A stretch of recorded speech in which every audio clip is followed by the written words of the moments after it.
Assalamualaikum warahmatullahi wabarakatuh. Kami dari kelompok biaya variabel akan mempresentasikan PowerPoint tentang biaya variabel. Dosen mengampu Ibu Marlina dengan mata kuliah penganggaran perusahaan. Next. Anggota kelompoknya Kartika Dwi Apsari dengan NIM belakangnya 047, Belinda Putri Anggani dengan NIM belakangnya 050, dan Anissa Putri Nutasari dengan NIM belakangnya 048. Next, silakan. Belinda.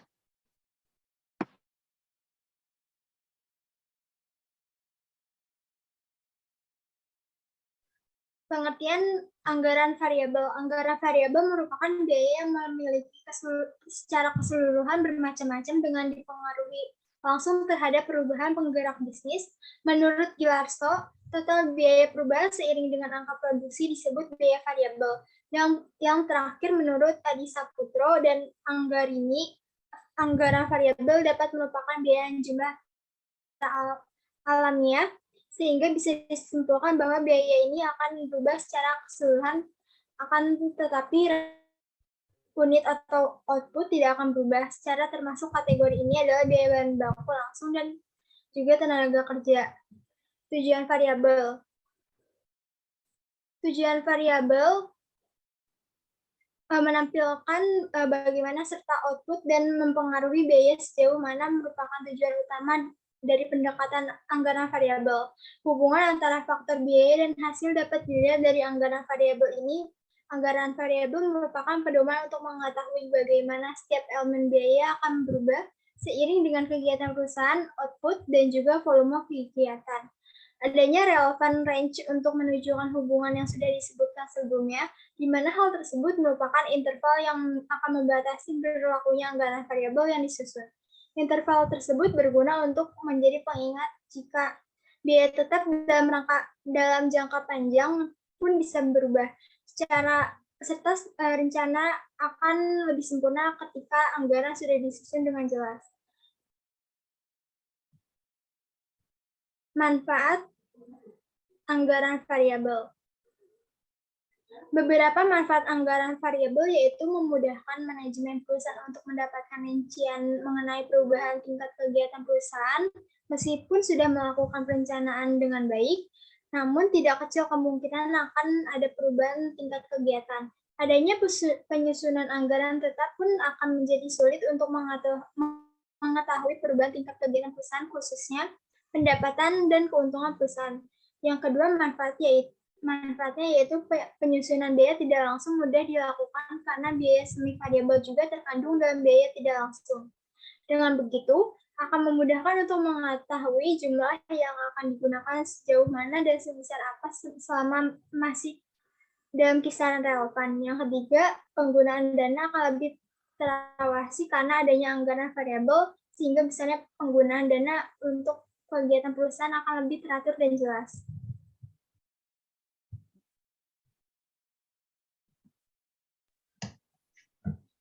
Selanjutnya, saya akan membahas tentang perilaku dan karakteristik biaya. Perilaku biaya merupakan perubahan yang terjadi pada perilaku biaya yang disebabkan atas adanya perubahan pada aktivitas perusahaan atau penggunaan operasional. Bisa juga dikatakan mengawasi biaya total dan biaya unit dengan melihat perubahan yang terjadi pada produksi perusahaan. Akan tetapi, adanya perubahan aktivitas perusahaan tidak selalu mempengaruhi perubahan biaya, tetap stabil pada biaya tertentu walaupun terjadi perubahan aktivitas perusahaan. Sehingga perilaku biaya bisa dengan nominal yang tetap atau bisa juga berubah seiring dengan perubahan penggunaan pada tingkat aktivitas. Apabila suatu biaya tidak berubah dalam kuantitas, sementara tingkat volume menurunkan biaya, tadi dinamakan menggunakan biaya tetap. Apabila suatu biaya jumlahnya secara total menggunakan adanya perubahan taraf volumenya, maka dinamakan menggunakan biaya variabel. Apabila perilaku biaya yang menghubungkan kedua ciri mengalami perubahan, dinamakan menggunakan biaya campuran. Oleh karena itu, perilaku mempunyai 3 macam perubahan pada volume kegiatan biaya, yakni biaya tetap, biaya semi-variabel, dan yang terakhir biaya variabel. Biaya adalah suatu pengeluaran yang dilakukan pada suatu perusahaan atau perorangan untuk bisa mendapatkan manfaat berdasarkan kegiatan yang sudah dilakukan.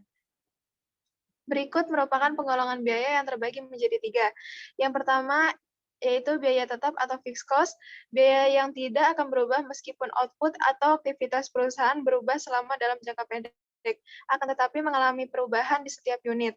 Pada biaya ini memiliki karakteristik seperti berikut. Yang pertama, controllability, di mana biaya tetap dapat dikendalikan jika dalam jangka panjang. Akan tetapi untuk biaya penyusutan dalam jangka pendek cenderung susah untuk dikendalikan.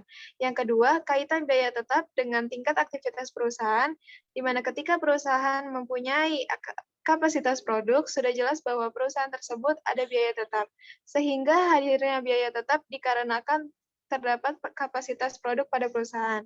Dan yang ketiga ada relevance range, di mana pada biaya tetap terdapat relevant range yang akan menjadi patokan sampai mana biaya akan bersifat tetap. Dan terakhir ada stabil secara total dan berubah-ubah secara rata-rata. Jadi bisa dibilang biaya ini akan konstan secara total, akan tetapi jika dilihat dari rata-rata, ia berubah. Sehingga ketika kegiatan perusahaan mengalami kenaikan, maka biaya ini mengalami penurunan, begitupun sebaliknya. Kemudian yang kedua ada biaya variabel. Jika sebelumnya biaya tetap tidak akan dipengaruhi oleh output dan aktivitas perusahaan, beda halnya dengan biaya variabel, di mana biaya ini akan berubah seiring dengan perubahan output dan aktivitas perusahaan. Pada biaya variabel memiliki karakteristik sebagai berikut. Yang pertama, perubahan yang terjadi berubah sesuai dengan proporsi perubahan volume. Dan yang kedua, berbeda lagi dengan biaya tetap, biaya variabel ini tidak akan mengalami perubahan pada setiap unitnya, akan tetapi mengalami perubahan secara total di semua biaya. Dan yang ketiga, ada biaya campuran atau biaya semi-variabel, di mana biaya ini sudah pasti mengandung biaya tetap dan biaya variabel, di mana semakin tinggi perubahan kegiatan perusahaan, akan semakin tinggi juga perubahan biaya yang ada. Karakteristik biaya semi-variabel dijelaskan sebagai berikut. Yang pertama, perubahan ini presentasinya tidak sama dengan perubahan kegiatan yang terjadi. Jadi, aktivitas perusahaan tidak ada pun biaya, ini akan tetap ada. Dan yang terakhir juga akan mengalami perubahan jika adanya perubahan pada aktivitas tersebut. Next. Selanjutnya ada satuan dasar kegiatan. Dalam menggunakan satuan dasar kegiatan yang biasanya digunakan pada suatu bagian, beberapa faktor di bawah ini perlu dijadikan pertimbangan karena satuan dasar kegiatan yang sudah ditentukan dapat menjadi ukuran kegiatan untuk keseluruhan dalam bagian maupun departemen yang berkaitan.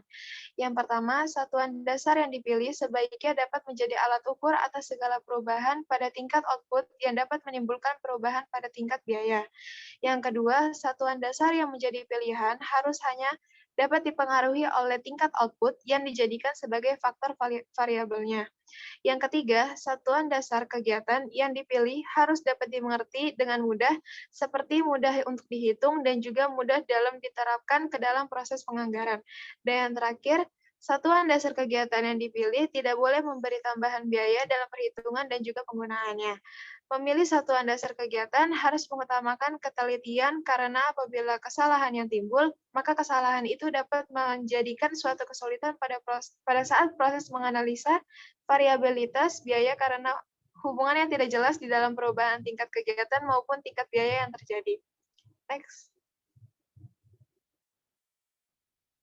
Selanjutnya ada metode pemisahan biaya. Dalam penyusunan anggaran variabel, perlu memisahkan biaya semi-variabel menjadi biaya tetap dan biaya variabel.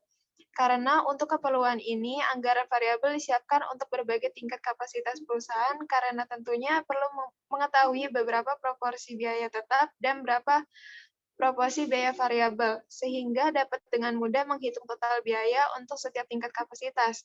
Berikut adalah beberapa metode atau teknik yang dapat digunakan untuk memisahkan biaya tetap dan biaya variabel. Yang pertama, ada metode estimasi langsung, hanya dapat digunakan dalam keadaan tertentu ketika perhitungan kuantitatif unsur-unsur biaya tidak dapat dilakukan karena alasan tertentu. Oleh karena itu, diperlukannya dua bentuk untuk menjalankan metode ini, yakni menggunakan perkiraan dari pihak yang memang terlibat secara langsung dan ikut andil dalam tanggung jawab selama produksi di proses, dan yang terakhir menggunakan hasil analisis pada data historis dan kebijakan yang dibentuk oleh manajemen. Untuk bentuk yang pertama, pihak yang terlibat langsung biasanya merupakan seorang teknik industri. Sebagai seorang teknik industri, kemampuan dalam memperkirakan unsur biaya sangat diperlukan. Hal ini mencakup desain produk, langkah-langkah produksi, fasilitas pabrik, dan hal lainnya yang termasuk juga biaya yang memiliki keterkaitan. Sehingga seorang teknik industri sangat dibutuhkan untuk melampirkan data dari biaya hasil produksi agar dapat menyusun anggaran. Sedangkan untuk bentuk yang kedua, analisis data historis, penjelasan kebijakan manajemen, serta catatan mengenai sifat dan sebab munculnya biaya sangat ditekankan dalam perkiraan unsur biaya. Berikut ini gambaran keadaan secara umum ketika perkiraan langsung dapat digunakan. Yang pertama, ketika perusahaan baru didirikan, maka data historis terkadang tidak tersedia. Yang kedua, ketidakrutinan kegiatan memunculkan biaya yang dengan jumlah besar dapat diartikan sebagai pengaturan kembali peralatan pabrik. Yang ketiga, adanya penggunaan mesin baru mempengaruhi kapasitas kerja perusahaan. Ada juga kemungkinan bahwa biaya produksi juga akan berubah dan pola biaya historis tidak lagi sesuai untuk perkiraan biaya masa depan. Yang keempat, metode produksi yang berubah akan mempengaruhi perubahan pada pola biaya juga. Dan yang terakhir, pola biaya juga akan dipengaruhi jika terjadinya perubahan manajemen.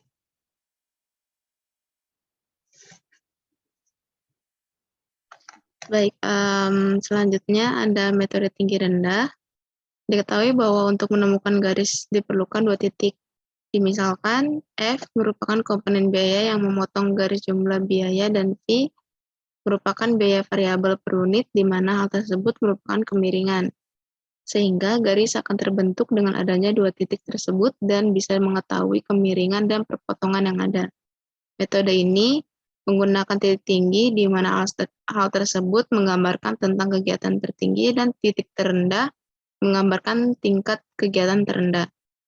Pada metode ini bersifat objektivitas di mana jika ada yang sama menggunakan metode ini, maka hasilnya akan tetap sama dengan menggunakan data tertentu. Dan ini merupakan keunggulan dari metode tinggi rendah.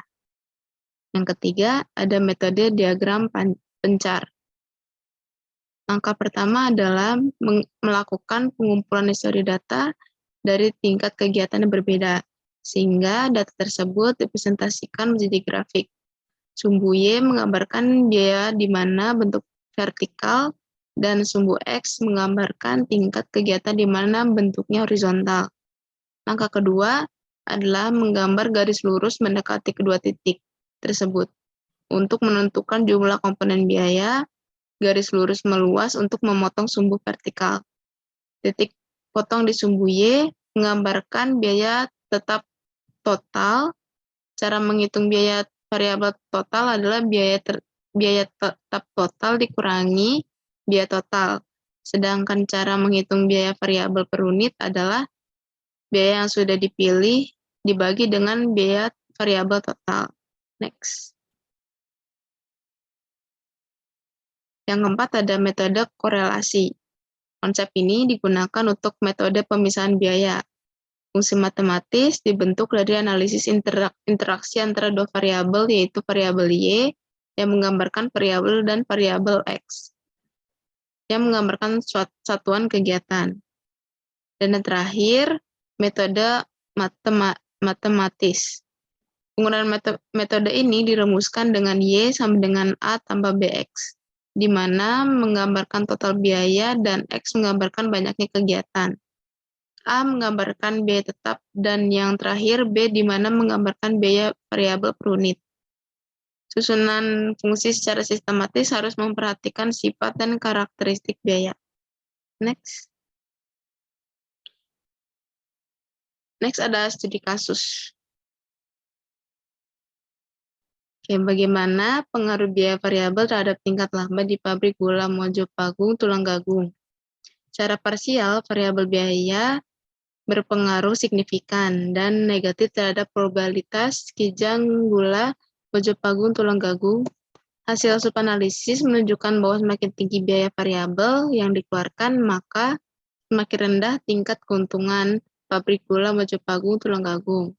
Sebaliknya, jika biaya variabel dapat diminimalkan atau dikurangi, maka win rate pabrik gula Mojopagung Tulungagung akan meningkat. Biaya produksi memiliki pengaruh negatif dan signifikan terhadap laba bersih perusahaan. Biaya produksi terdiri dari biaya bahan baku, biaya tenaga kerja, dan biaya overhead. Jika ada komponen biaya variabel dalam biaya ini, dengan mewujudkan efisiensi biaya perusahaan dapat memaksimalkan keuntungannya. Biaya tersebut meliputi biaya tetap dan biaya variabel.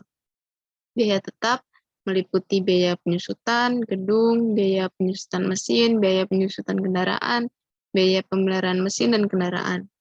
Di sisi lain, biaya variabel meliputi biaya bahan baku, biaya tenaga kerja langsung, dan biaya transportasi. Selain efisiensi biaya, perusahaan juga harus meningkatkan penjualan untuk memaksimalkan keuntungan yang diperoleh. Dalam hal ini, analisis kerataan putus membantu untuk menghitung minimum penjualan yang harus dicapai agar perusahaan tidak mengalami kerugian. Dengan meningkatnya kegiatan produksi, biaya juga meningkatkan secara proporsional. Meningkatkan biaya variabel juga dapat mengurangi keuntungan. Dari pembahasan di atas dapat disimpulkan bahwa biaya variabel dapat mempengaruhi tingkat laba pada perusahaan. Sebaliknya, ketika biaya variabel menurun, tingkat keuntungan meningkat. Faktanya, biaya variabel bukanlah faktor utama yang mendorong tingkat keuntungan di pabrik gula Mojopagung Tulungagung. Sebagaimana dijelaskan di atas, misalnya hasil tidak hanya dipengaruhi oleh biaya, tapi juga faktor lain, seperti persentase dalam RKAP, sewa gedung, pangsa pasar, harga jual gula, ketersediaan, bahan baku, dan bagi hasil antara pabrik gula dan petani. Selain semua faktor yang terlibat, biaya variabel memiliki pengaruh yang signifikan terhadap tingkat keuntungan di pabrik gula Mojopagung Tulungagung. Next. Baik, sekian dari kelompok kami. Mohon jika ada kurang atau kesalahan dalam perkataan kami, mohon maaf. Wassalamualaikum warahmatullahi wabarakatuh.